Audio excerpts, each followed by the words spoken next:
Bonjour. Alors peut-être à la suite de la vidéo précédente sur le silence étroit et le silence large, euh, j'ai vu une distinction que j'ai trouvée intéressante sur l'éveil. Certains parlaient d'éveil froid et d'éveil chaud, et je vois très bien ce que ça peut vouloir dire. Et je vous rappelle que dans la spiritualité, il y a vraiment deux mouvements. Il y a un mouvement d'accueil de la réalité qui est tellement plénier que vous ne faites plus de distinction entre vous et le monde. C'est ça l'éveil au sens technique, c'est l'éveil de la conscience. Mais que cet éveil, il se manifeste dans le fait que vous allez avoir de la bienveillance pour tout ce qu'il y a autour de vous, tout ce que vous avez perçu. Toujours la même citation d'Augustin, ce que je connais, donc ce que j'ai conscientisé, je peux l'aimer. Et donc ces deux facettes, ces deux mouvements de la spiritualité, il ne faut jamais les séparer.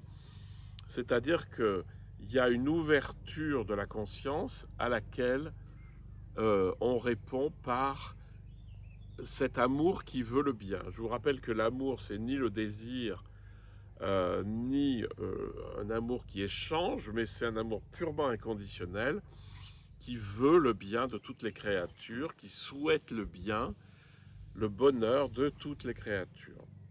Donc, comme dans la mystique unitive, on passe d'abord par la conscience pour déboucher dans l'amour, et dans la mystique affective, on passe d'abord par l'amour qui ouvre la conscience.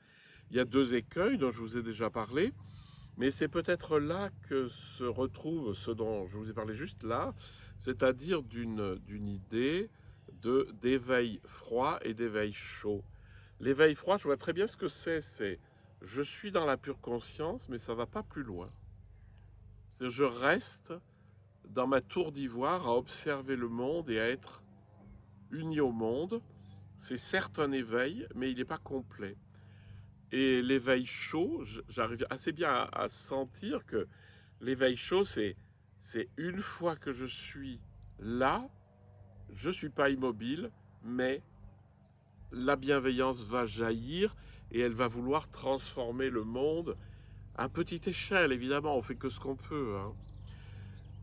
Et c'est quand même intéressant parce que ça correspond, dans la cosmogonie classique médiévale, aux deux anges supérieurs, qui sont des états spirituels. Il y a l'ange de la connaissance, donc qu'on appelle les chérubins, et les anges de l'amour, qu'on appelle les séraphins. Et ce qui est drôle, c'est qu'ils ont des couleurs. C'est-à-dire, lorsque vous regarderez des icônes, quand il y a des anges représentés, généralement ils ont six ailes, donc trois paires d'ailes. Eh bien, les anges de la connaissance sont bleus, qui est une couleur froide, et les anges de l'amour sont rouges, qui est une couleur chaude. Donc, je trouve très intéressant de mettre tout ça en rapport, mais surtout de voir ce que ça fait chez moi. C'est-à-dire, lorsque je suis dans la pure contemplation de la réalité, où je me suis dépouillé de moi-même, où je suis pure conscience, mais où je reste là, où il n'y a pas de mouvement qui sortent de moi, eh bien ça reste froid. Mais dès que ce que j'ai vu, je le laisse être aimé par cette conscience, alors là, de nouveau, je suis dans le chaud et je suis surtout dans la grande circulation. Passez une bonne journée.